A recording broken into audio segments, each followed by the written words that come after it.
So today I'm going to also talk about the big picture. I will attempt to give an insight on global food regimes and the way they operate. And then I would like to offer an analytical critique of food security and then show some research results on a question that has been nagging me for a long time, which is, well, you know, if it is so tough, why do small farmers, which form the majority of the farmers of the world, continue to farm? What brings them, what makes them want to continue doing that? And then I'll give a summary at the end of the situation in the Arab world. And I'm going to try to do all of that without losing your attention. And you will forgive me if this is a bit experimental in the way things are going.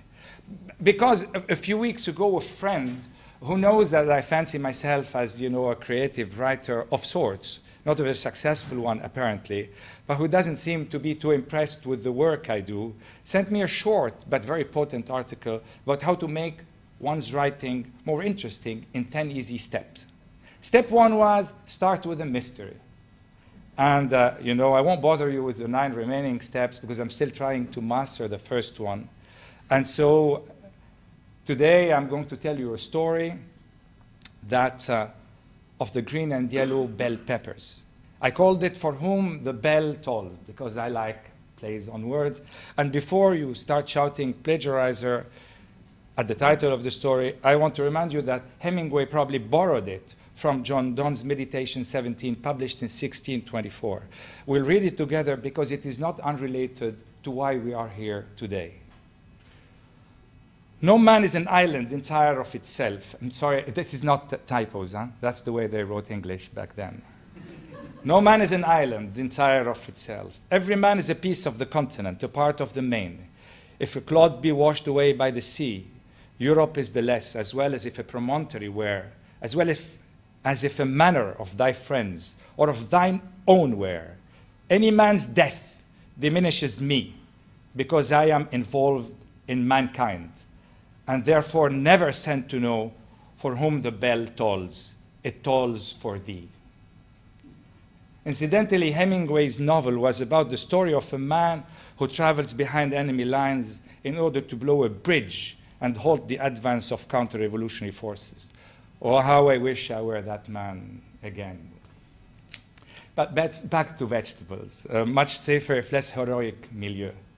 A couple of weeks ago, a vigilant customer noticed that the cider branch of an international hypermarket chain, for which I shall make no free advertisement, but which is known for the despicable treatment of its workers, was selling bell peppers in pairs, neatly packaged in cellophane with the country of origin, but not the price, clearly stated. Spain for the green peppers and Israel for the yellow. Now, I consider Israel as a temporary state of affairs in this region here, but that's not my point today. Media brouhaha ensued and the Lebanese army heroically confiscated the few remaining bags. Justified outrage was expressed at the finding of Israeli product in a country that still considers Israel to be an enemy and that boycotts its products, and then the story died down. Well, it left me dissatisfied. You see, I think the real issue here is not how could Israeli produce enter Lebanon under the watchful nose of the Sûreté Générale. The question is the following. How on earth can it make economic sense to produce bell peppers in Palestine, probably in the Dead Sea area, and in Spain, and ship them to Holland for packing, and then ship them back to Lebanon by air, and in refrigerated containers? And all of this while the retailer in Saida is barely a couple of kilometers away from the Saida wholesale market vegetables, one of the largest in Lebanon. How can refrigerated shipment of a vegetable, essentially air and water, over 10,000 kilometers, I made the calculations, they're correct, compete with transport over 2 kilometers, regardless of the cost of production? This, my friends, is the bell pepper mystery, and I shall seek to unravel it for us today. I speak here as an amateur farmer and a professional agronomist. It just can't make sense. So clearly, further investigation was called for, and I decided to start with the crime scene. So aside I was too far away, I took instead a trip to one of the hypermarkets located in the gateway of Beirut's Dahi. The place was packed on a Sunday eve, and it was hard to find the parking spot. Inside, a magnificent world awaited me. Breads with brands, fruits from all over the planets, meats with names, and cheeses with smiles. I didn't find an answer to the bell peppers mystery, but a revelation was waiting for me in the canned goods sections. There, I bought a can of Homar bisque for the equivalent of twice the daily wage of a woman potato picker in the Bekaa, $10. I know it was a bit extravagant, but I'm nearly 55. I've traveled the whole world, and I've never had bisque de Omar, so I imagine my joy. And I left the Shangri-La of Lebanon's urban middle class with a sense of security, knowing that whatever happens, whether there is electricity or not, even if the public school system continues its inescapable destruction, even if the health facilities leave half the citizen behind, there will always be places where I can find solace from the ugliness of everyday's life. You have to excuse the poor quality of the filming. I had to hide the camera, as they don't allow you to take pictures in these places, even though there are security cameras everywhere. They can shoot me, but I can't shoot their food. I guess that's why they call it food security. So in fact, you know, there is a lot of security deployed around food matters, you know, and there is a lot of power and control and money, about $1 trillion a year. That is what the trade, the global trade in food is. And 200 billion of these come from the Arab world, the world's largest importer of food. This is a significant amount of lolly. The answer, I thought, to my question must be connected to food security. I have to confess, I have an academic interest in resolving this mystery also, you know, just so that you don't think I'm just a sleuth by profession. A few years ago, a couple of years, I wrote a book entitled Food, Farming, and Freedom. Forget about the subtitle for now. The thesis was very simple. The Arab food and rural sectors are in disarray. The reasons are multiple, but globalization, the economic face of Western imperialism and of US hegemony was the main culprit. And as far as food is concerned, the global food regime, as described by Harriet Friedman and others, was to blame. Essentially, this is the way it pans out. In order to control the international trade in food from the West to the former colonies of Asia and Africa and Latin America, local food systems and associated diets in these regions needed to be destroyed and replaced with a globalized manger that is homogenized and goes under the sweet name of McDonaldization of food. In order to achieve that, subsidies were offered to farmers in industrialized Western countries, and cheap food flooded the markets and was shoved down the throats of those who had the misfortune of living south of the West, which itself is in the north. And they abandoned their farms and their lands, and they fled to cities where they were fed on cheap imports and put to work. But there is never enough work for all. I think Ali Qadri was saying this in economist terms a minute ago. There is never enough work for all, so many migrate, and some die on the way, as you don't really learn how to swim when you're born in the high Atlas, and you're trying to cross the Med in the rickety boat. Others became drifters in the misery belts of the cities, and they got really angry, and sometimes they have their Bastille Day. Of course, the global Western governments and multinational, this alliance operates in concert with the local compradorial class that uses political power to press for policies promoting the global food regimes, et voila. They win on all counts. The rich become richer. They acquire cheaply the lands of the poor. They create industrial capitalist farms where farm workers work under duress and where nature is exploited, and they control people by controlling their access to food, which is also known as food security. To counter that, I did what others were doing. I said we need the food sovereignty, the right to eat what we please, the right to land and water and biodiversity and seeds, and the right to trade rules that were just and fair and worked in favor of the small farmers. I had no particular plan about how to get there. So I called for systemic change, which is code for I haven't a clue. I joined the food sovereignty movement and the CSM and then the CFS, and then we started working with the FAO on the VGLT. I became a founding member of the AFSN and spoke on behalf of farmers who didn't know I exist. It didn't make much change, but I traveled a lot. And I felt strongly that things couldn't go on this way. And they didn't. Tunisia and then Egypt erupted, and their dictators were deposed, and spring blossomed. That's as much as I'm willing to talk about the Arab uprisings today, as I'm here for a different purpose. I just meant to say that my approach is rather mainstream, albeit in the lefties NGO world, which has become a social class of its own. And also to say that perhaps, and just perhaps, these bell peppers, well, they're part of the great infiltration strategy to destroy our farming systems and undermine Arab food security. See, Arab food security has occupied Arab regimes since the beginning of the post-colonial period. Historically, the Arabs had a grand plan, that of Arab integration, as is in fact indicated in the AOAD, the Arab Organization for Agricultural Development, which is the FAO of the Arab League. I think I'm the only person who still quotes the Arab League in the world, by the way. So it's indicated in here. Let's read it together. It's interesting. It says, food security, Arab food security is the sustainable provision of food in sufficient quantity and quality required for health and active life to all citizens of the Arab nation through reliance on local production first, their food sovereignty people, and on the comparative advantages for production across the Arab nation, making it available to Arab citizens at prices that are consistent with their income levels and material conditions. They forgot to change it on the website after Sadat and Mubarak came. You know, I think this goes back to Nasser's times. But anyway, it's not a bad thing to start with.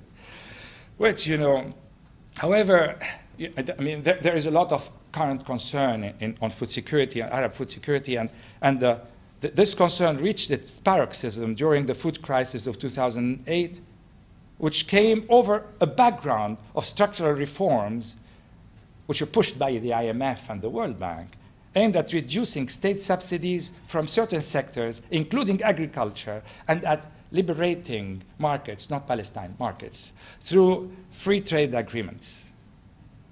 And after the beginning of the Arab revolutions, counter-revolutions now, food security became a major focus for numerous international organizations, most of which are closely associated with the UN Bretton Woods nexus, under the watchful eyes of the US State Department, and with intellectual support from academic powerhouses such as the State of Qatar.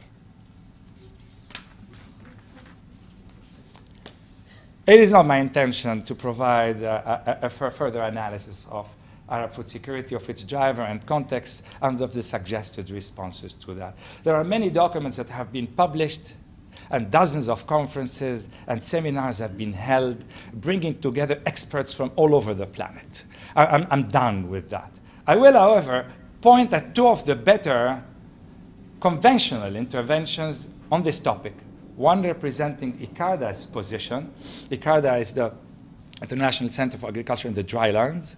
And the other, ESCWA's position, which is the Economic and Social Commission for Western Asia, a UN outfit. And these two, in the world of the Washington consensuses, of course, they are, and UN organizations, are probably the most progressive that we can find among that whole bunch.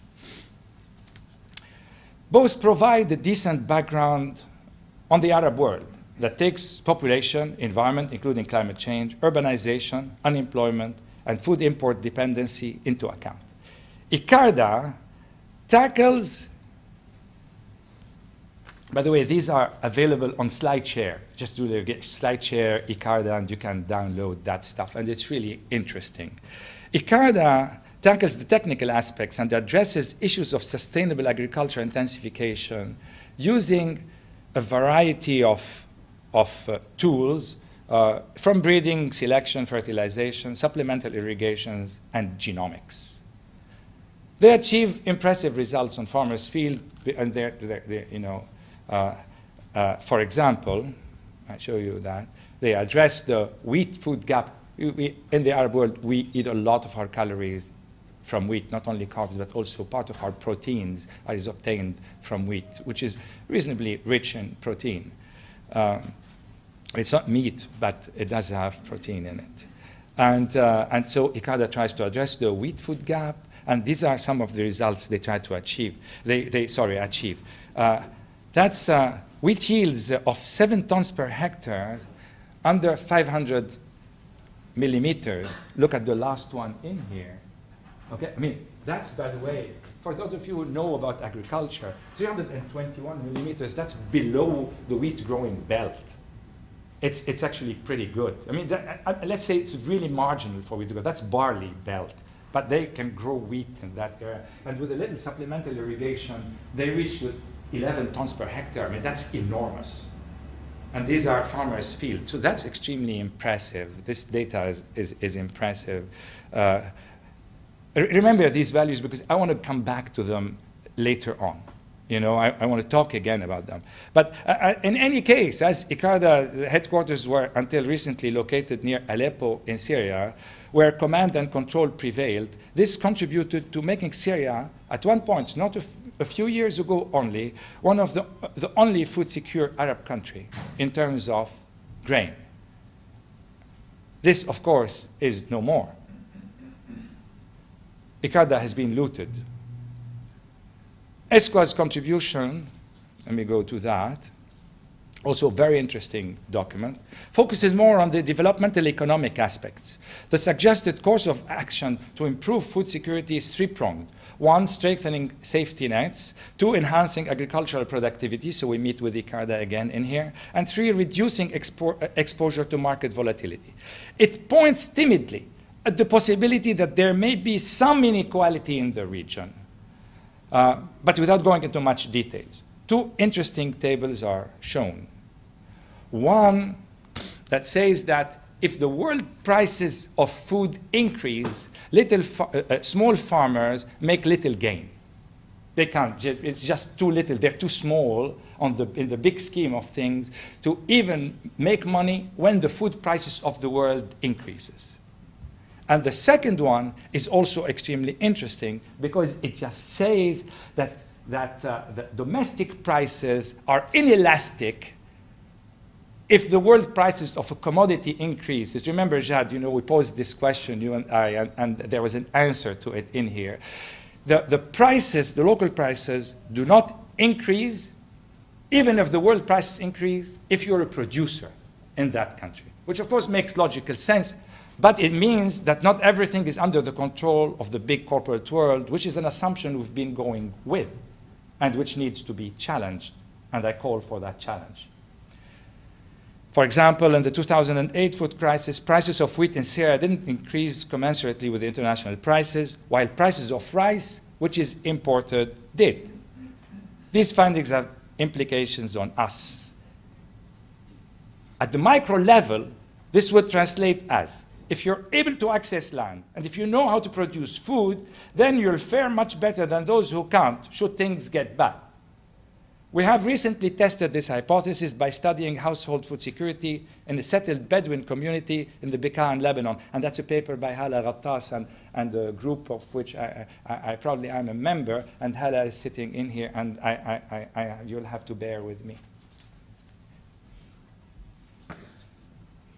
So this cross-sectional study showed essentially the following.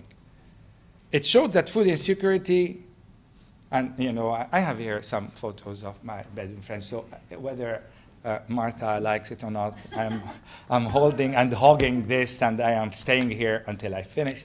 And this is, the settled Bedouins. And the Bedouins are, not, because that's interesting. Very few people know about that the food systems in this region are divided between pastoralists, which are mobile, and for whom all these state borders have no sense and no meaning historically, and whose livelihood was severely curtailed by the Sykes-Picot Agreement without anyone actually looking at that or even caring for it. And that's the reason why you have these Bedouins in here, because they were on their big trip. The pigs went to Baghdad and then back when the line was drawn. So they told them, hey, you stay here.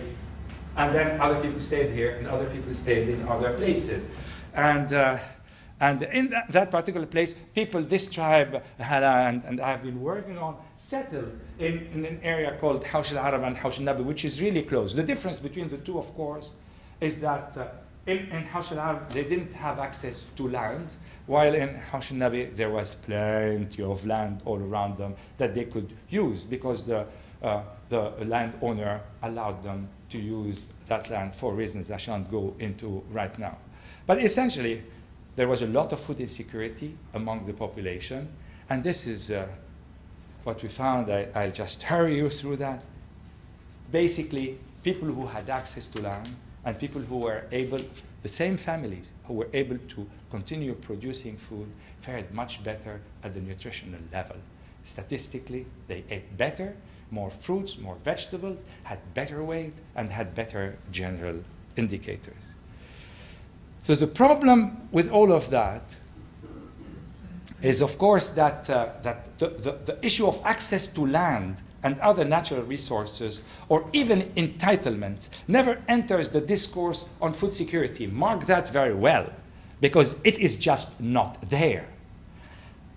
It is as if the dominant conventional food security narrative is oblivious to the works of, say, Amartya Sen on famine and of hundreds of other empirical field testimonies. The dominant narrative also lacks ears on the ground and makes little room for local knowledge and the expectations of people. It is also unheeding of the issue of power and control. Nothing of that. No politics goes in there. And that's why it is dominated and located in the state of Qatar, because there is no politics in the state of Qatar.